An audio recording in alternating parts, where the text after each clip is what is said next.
તમે જોજો, જીવન છે ને એ પ્રોપરાઇટરશિપનો બિઝનેસ નથી, પાર્ટનરશિપનો બિઝનેસ છે. આપણી જિંદગી એ પાર્ટનરશિપમાં ચાલે છે. અને પાર્ટનર પાછા કેટલા? આપણા આ શરીર છે ને એનાય પાર્ટનર છે. 5 જણાએ ભેગા થઈ અને 5 પાર્ટનરે આ ઉદ્યોગ નાખ્યો. આ શરીર, એ 5 પાર્ટનર એટલે આકાશ, વાયુ, તેજ, જળ અને પૃથ્વી. એ પાંચેયનો હિસ્સો છે આમાં. અને એના પાર્ટનરશિપથી આ શરીર બન્યું. આ શરીરને ટકાવવા માટે પણ પાછું ઓપરેટિંગ એક્સપેન્સીસ એ પાછા પાર્ટનર દવલાથી થાય. આ ધરતી તમને ધારણ કરે, ધરતી તમને અન્ન આપે. તમને જીવવા માટે પાણી જોઈએ, તમને જીવવા માટે થઈને પ્રાણવાયુ જોઈએ, તમને જીવવા માટે થઈને આગની જરૂર પડે, ગરમીની, સૂર્યના પ્રકાશની. તમને જીવવા માટે અહીંથી ત્યાં જવા માટે આકાશની જરૂર પડે. આકાશ હોય તો અવકાશ છે, અવકાશ પોસિબિલિટી અહીંયાથી ત્યાં જવાની. If there is no space, there is no possibility of movement, right? પાર્ટનરશિપનો બિઝનેસ છે. અને એટલા માટે આનાથી જે કંઈ કમાઓ એ પાછું બધાને આપવાનું. એટલા માટે વાયવે સ્વાહા, વાયુ પાર્ટનર છે એને એનો હિસ્સો મળવો જોઈએ. અગ્નયે સ્વાહા, હવે એ પાર્ટનરને પ્રોફિટનો હિસ્સો આપો, એને ડોનેશન કહેવાય ના? એનો એ અધિકાર છે. તો વાયુને તમે સ્વાહા કહી અને વાયુને એનો હિસ્સો આપો, સમર્પણ કરો, તો કેવું પડે? ઇદમ વાયવે ઇદમ ન મમ. આ વાયુનું છે, આ મારું નહીં. આ એનો અધિકાર છે, એને આપું છું. અગ્નજે સ્વાહા ઇદમ અગ્નજે ઇદમ ન મમ. સૂર્યાય સ્વાહા ઇદમ સૂર્યાય ઇદમ ન મમ.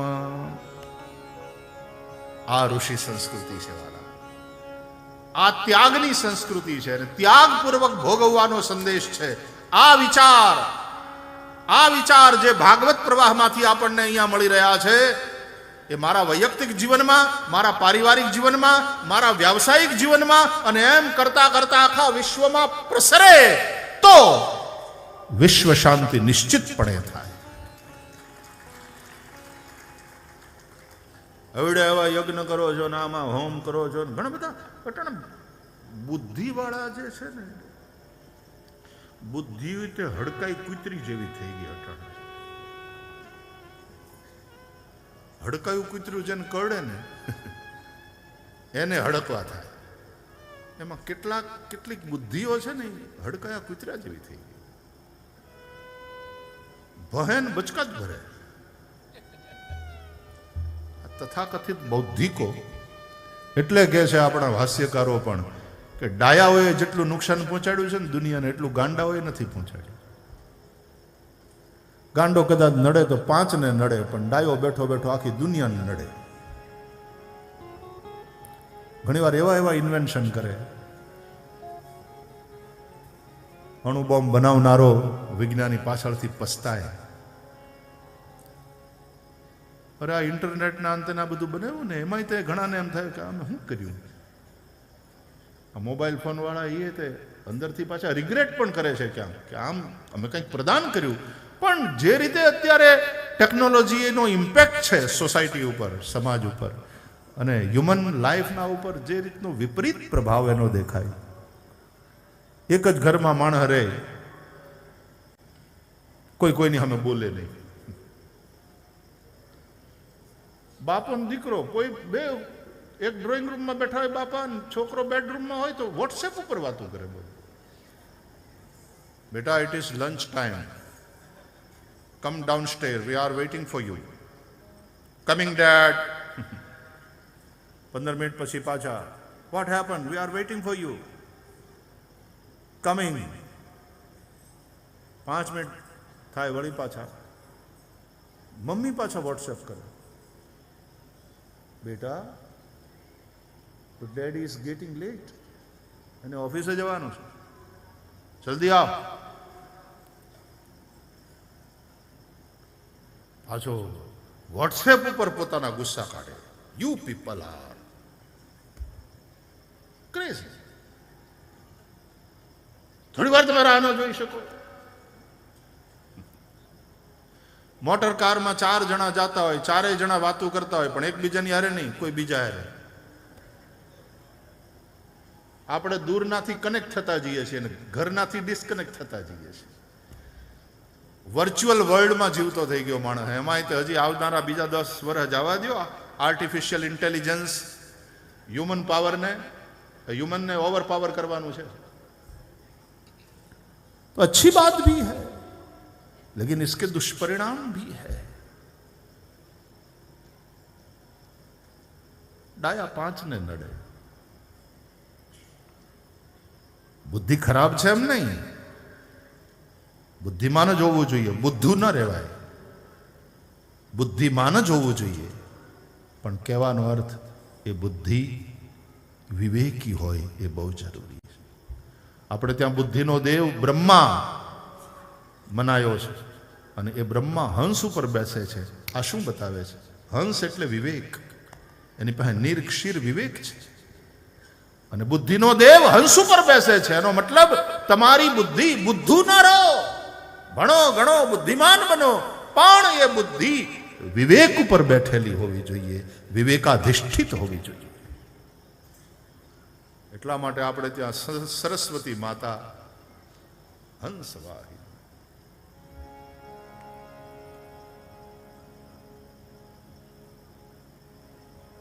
સિમ્બોલિક છે.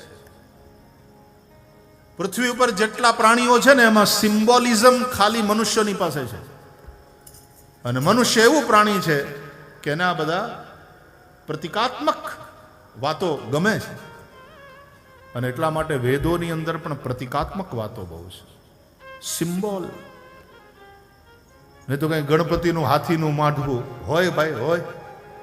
કથા સાંભળી ને તમે કે ઓલા વિનાયકે જવા ન દીધા શંકર બાપાને અંદર, કે મારી માં નાય છે, અંદર જવાનું થતું નથી કોઈએ, મને ના પાડી. તોય ભોળાનાથ અંદર જાય. આ છોકરો વારંવાર રોકે. પછી ભોળાનાથને આવ્યો ગુસ્સો, ત્રિશૂળ માર્યું, છોકરાનું માથું ધડથી અલગ કરી નાખ્યું.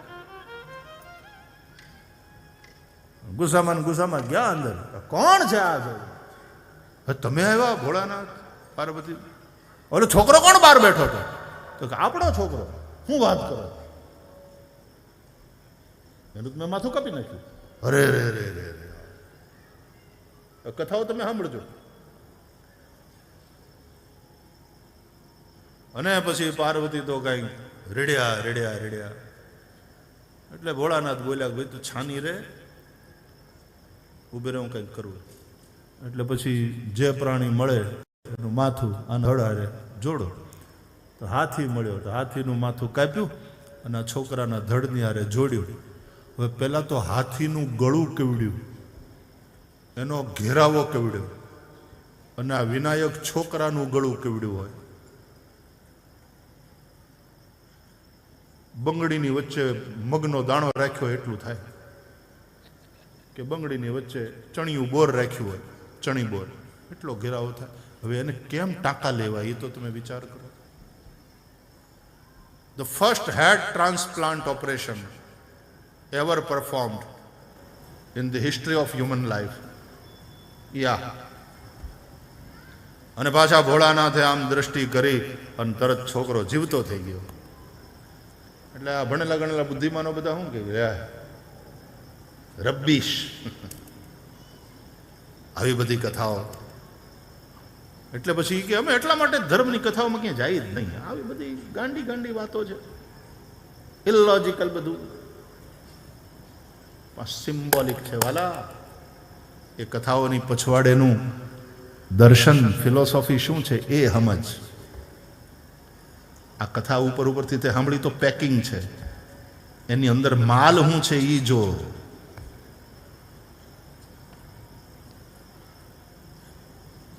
આજે મેડિકલ સાયન્સ આટલું બધું એડવાન્સ છે અને છતાં પણ આવી રીતે હેડ ટ્રાન્સપ્લાન્ટ ઓપરેશન થાય છે આખી દુનિયામાં ક્યાંય થાય છે? તો આ કેવી રીતે થાય?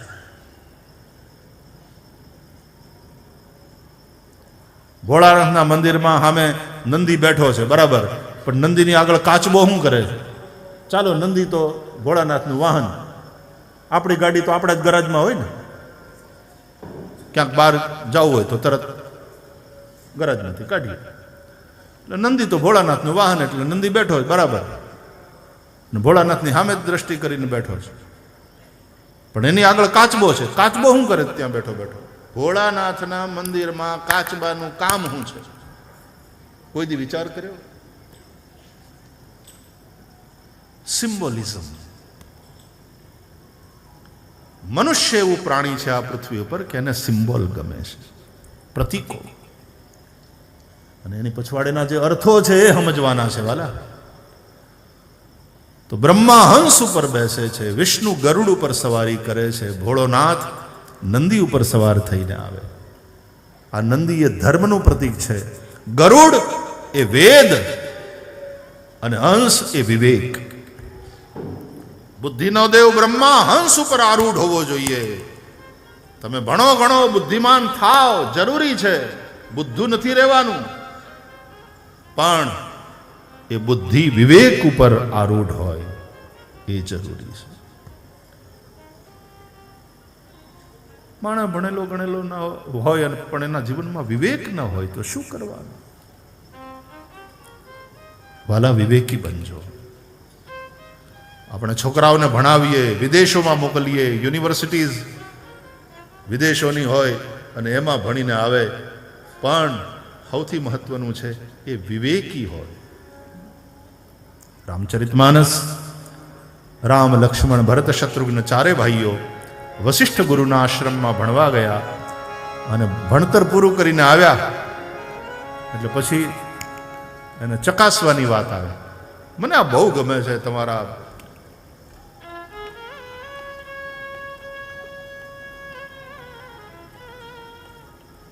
SRK પરિવાર હોય કે તમારા બધા પરિવારમાં છોકરાઓ ભણીને આવે એટલે 1 મહિનો મોકલી દેવાના ને એને બહાર, થોડા રૂપિયા આપીને, જા અનુભવ લે.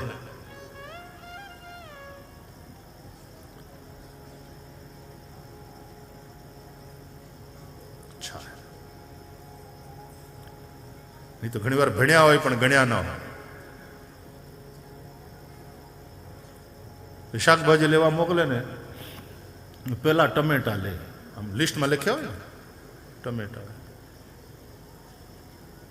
કે બેટા 1 કિલો ટમેટા લાવજે, 2 કિલો બટેટા લાવજે, એ બધું લખ્યું હોય. પેલા ટમેટા લે, એ થેલીમાં ટમેટા પેલા નાખે ને પછી ઓલા બટેટા લેવા કાન માથે નાખો.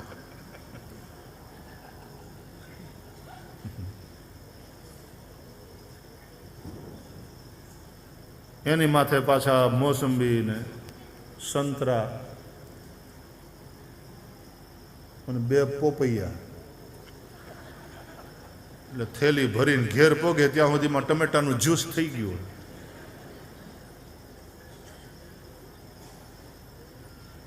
છોકરો ગ્રેજ્યુએટ થઈને ઘેર આવ્યો, ગામમાં હરાદિયા હાલતા હતા, એટલે દાદાનું હરાદ. બાપાએ છોકરાને કીધું, જા ઉસ્માન કાકાની ઘાણીએથી તેલ લઈ આવ્યો, 3 કિલો તેલ લઈ આવ્યો. કઈ રાખ્યું છે? બસ પણ તાજું તેલ આપશે. ગયો, ગ્રેજ્યુએટ થઈને આવ્યો હતો, તાજો તાજો. ત્યાં જોઈને કે ચાચા સલામ. સલામ બેટા. એટલે તું ક્યારે આવ્યો? બસ આ મને 3 દી થયા. તારે ભણવાનું પૂરું થઈ ગયું? તો કે હા પૂરું થઈ ગયું ને કાકા, ગ્રેજ્યુએટ થઈ ગયો. આ તેલ આપો, તૈયાર થઈ ગયો. તો બે બેટા, હજી 3 કિલો હજી પૂરું નથી થયું, તમારે જોઈએ એટલું હજી ઘાણી હાલે છે. બેઠો, ઘાણી હાલતી હતી, જૂના જમાનાની ઘાણી, પેલો બળદિયો ફરતો હતો. અને આવડો આ બેઠો બેઠો એ કે ઉસ્માન ચાચા. હા બેટા, આ તમે બેઠા છો અને બળદિયો ચાલે છે, તમે તલ અંદર નાખો છો અને તેલ આ બાજુથી નીકળે છે, તો આ કેવી રીતે?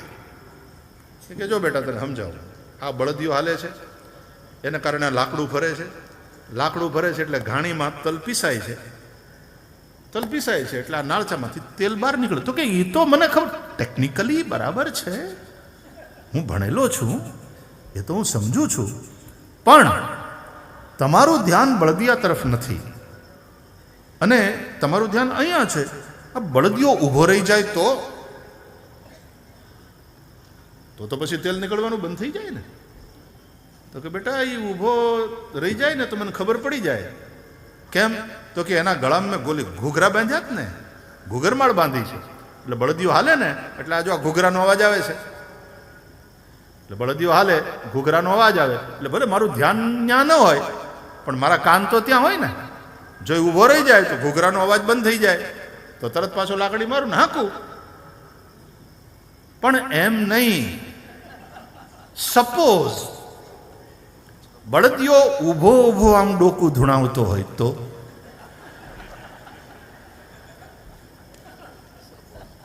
ઘૂઘરા વાગ્યા કરે અને તમને ખબર ન પડે. એટલે પછી ઉસ્માન ચાચા બોલ્યા કે બેટા એ તારી જેમ ગ્રેજ્યુએટ નથી થયો, એ બળદ છે, એ બળદ છે બેટા.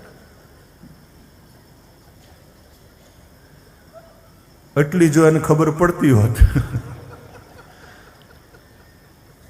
તો અહીં હોત આ ઘાણીએ बुद्धू तो नहीं रहना है, बुद्धिमान बनना है. बोली फिल्म આવી હતી ને છોકરાઓ, 3 Idiots, મેં જોઈ. હા મેં જોઈ.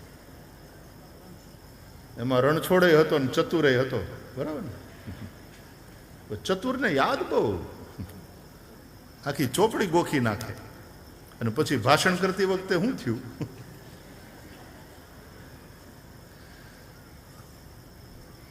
આપણે રણછોડ થવાનું છે કે ચતુર થવાનું? ત્યારે ભણવાનું મહત્વ છે, પણ કદાચ બહુ ડિગ્રી ના હોય ને તોય. હું છોકરાઓને આજે ગયો ત્યાં એ જ કહેતો હતો કે ભલે 8મું ભણ્યો તું કે તું 6ઠું ભણ્યો, પણ આ જે હીરાને પાછા પાડે છે માણસ, આ તો બુદ્ધિ કૌશલ્યની વાત છે. અને અત્યારે સરકાર કૌશલ્યવર્ધન ઉપર બહુ ધ્યાન આપે છે, સ્કિલ ડેવલપમેન્ટ, એના માટેના ખૂબ પ્રોજેક્ટ્સ ઊભા કરવામાં આવ્યા છે. તો જેમ હીરાને પાછા પાડો છે એમ બુદ્ધિને પાછા પાડો યાર. એવા કુશળ થાવ કે તમારી પાસે ડિગ્રી ન હોય તોય તમે કમાવાના, અને નિષ્ઠાથી એમાં હૈયું રેડીને કામ કરો પ્રેમથી, તો શું ન થઈ શકે. 8 ભણનારા, 6 ચોપડી ભણનારા લાખ રૂપિયા કમાય છે, એના કરતા વધારે કમાય છે. જેની જેવી બુદ્ધિની કુશળતા, જેની જેવી નિષ્ઠા, જેની જેવી મહેનત, એ પ્રમાણે કોઈ ભેદ જ ન થાય. કમ્પ્યુટરાઇઝ બધું, બહુ સરસ. મને તો ઘણી વાર એમ થાય, ધીસ ઇઝ અમેરિકાની જે મેનેજમેન્ટની મોટી મોટી કોલેજો છે ને, ત્યાં તો તમે છોકરાઓ ભણવા જાઓ એ વાત બરાબર, પણ એ લોકોએ એની ફેકલ્ટીઝને પણ અહીંયા મોકલવી જોઈએ. અને અહીંયાથી ભણી આ બધું જોઈ અને ત્યાં એક વધારાનો પાઠ ભણાવવો જોઈએ, પાટીદાર વે ઓફ મેનેજમેન્ટ. આવો એક પાઠ ભણાવવો જોઈએ ત્યાં. કેમ અમારા મુંબઈના ઓલા ડબ્બાવાળા છે, વિશ્વાખાની અંદર વખણાય જ ને, કેવું એનું મેનેજમેન્ટ, જેનું ટિફિન હોય એને જ પહોંચે, ટાઈમસર પહોંચે પાછું. એ ક્યાં એટલા બધા ભણેલા ગણેલા, પણ કેવું સરસ ગોઠવ્યું મારા વાલા. હવે તો ધીમે ધીમે કમ્પ્યુટરાઇઝ એમણે કર્યું હશે. તો મેનેજમેન્ટ કાંઈ કોઈ ડિગ્રીને જ આધીન છે એવું નહીં. આ અભણ લોકોએ પણ કેવું, અત્યાર પછીની હવે જે આ પેઢી છે 3જી 4થી ખૂબ ભણશે, અને ભણવું જ જોઈએ. વિશ્વની સારી સારી યુનિવર્સિટીમાં ભણીને આવશે, અને એ જ પ્રમાણે હોવું જોઈએ. પણ આ ઊભું જેણે કર્યું એ કેટલું ભણ્યા, પણ આખું ઊભું થયું છે. બુદ્ધિનું કૌશલ્ય, નીતિનો વિચાર, અને સખત મહેનત, એનાથી આ સામ્રાજ્ય ઊભું થયું. એક પાયો એ રીતે નખાયો છે, તમારે એના ઉપર ઇમારત ઊભી કરવાની, ઓર ઊંચી ઇમારત. પાયો મજબૂત છે, અને આ મજબૂતીને, આ સંસ્કારને, આ વેલ્યુઝને જો ટકાવી રાખશો તો ઓર શિખરોને તમે સર કરી શકશો. ગૌરવ થાય વાલા. વાહ, બોલો કાંઈ ભણ્યા નથી પણ આખી દુનિયા ફર્યા અને દુનિયાના મોટા મોટા બિઝનેસમેનોની સાથે ડીલિંગ કરે ને તોય મારા વાલા ક્યાંય છેતરાય નહીં. બોલો આ ક્યાંથી આવી કુશળતા? આવડતું નો ઇંગ્લિશ શું કીધું હે ઓલા શું કીધું એમ કરીને શરૂઆતમાં કામ આલ્યું હશે ને ગોવિંદભાઈ, દુભાષિયાને વચ્ચે રાખીને હું બોલ્યો એ મારો બોલ્યો એ ખરો, પણ મને હમણાં લખણ હારા નથી લાગતા ના, તરત ખબર પડી જાય.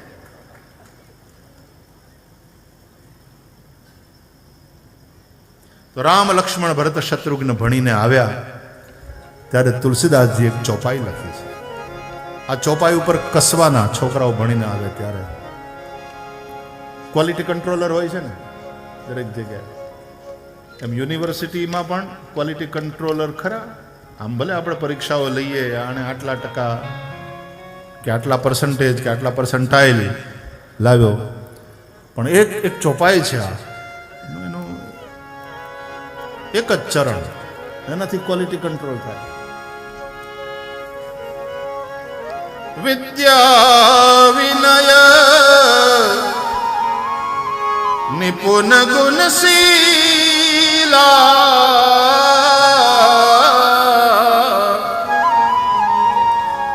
વિદ્યા વિનય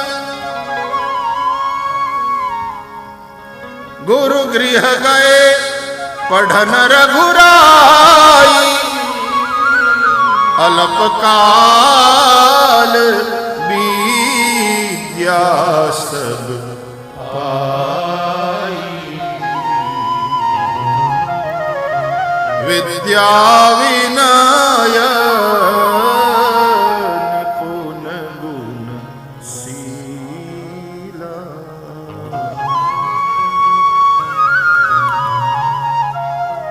ગુરુકુળમાં ગયા ભણવા માટે. થોડા સમયમાં વિદ્યા પ્રાપ્ત કરીને પ્રભુ આવ્યા. जिनकी सहज श्वास श्रुति चारी, સો હરિ પઢે યહ કૌતુક ભારી. પણ ભણીને આવ્યા દુનિયાને ગુરુ શિષ્ય પરંપરાનું દર્શન કરાવવા માટે, અને આવ્યા તો વિદ્યા વિનય નિપુન ગુણશીલા. આટલી વસ્તુ આવવી જોઈએ છોકરાઓમાં. જે યુનિવર્સિટીમાંથી આપણે ભણીને આવીએ, અહીંયાની હોય કે બહારની હોય, પહેલી વાત વિદ્યા. અટાણે તો ભણ્યા વગર પાસ થઈ જવું છે. બોલો, પેન લઈને જવાને બદલે ઘણા ચાકુ લઈને જાય છે. ચોરીઓ જ કરવાની. અને એટલા માટે સરકાર હવે આ કાગળિયામાં હું લખ્યું, આમાં હું છે, એના ઉપર એટલું વધારે ધ્યાન નથી આપતી. હા, જોઈ તો લે છે કે આ ભાઈ આટલું ભણ્યો ને આમાં આટલા ટકા છે આના, પણ આમાં હું લખ્યું એના ઉપર જ સરકાર આધાર નથી રાખતી. આમાં હું છે, ચોરીઓ કરી કરીને પાસ થઈ જઈએ. આપણા હાસ્યકારો કહે છે ને, છોકરો પગે લાગ્યો કે હું ભણ્યો, ક્યાં સુધી ભણ્યો? તો રોંઢા સુધી. એવું થાય. વિદ્યા હોય સાથે મહત્વની વાત વિનય હોય. વિનય હોય, વિવેક હોય. વિદ્યા વિનયેન શોભતે. બે ચોપડી ભણીને આવે ને પછી બાપાને કાંઈ ન સમજે કે તમે ગામડાના જડ અભણ એમ કરીને એને કાંઈ ન સમજે. સંસ્કારમાં ગાબડું પડ્યું. એનું કારણ શું થયું ખબર છે? ઓલી પીઠ પેલી ગઈકાલે આપણે 4 પીઠની વાત કરી હતી, જે વ્યક્તિને સંસ્કારથી યુક્ત કરે.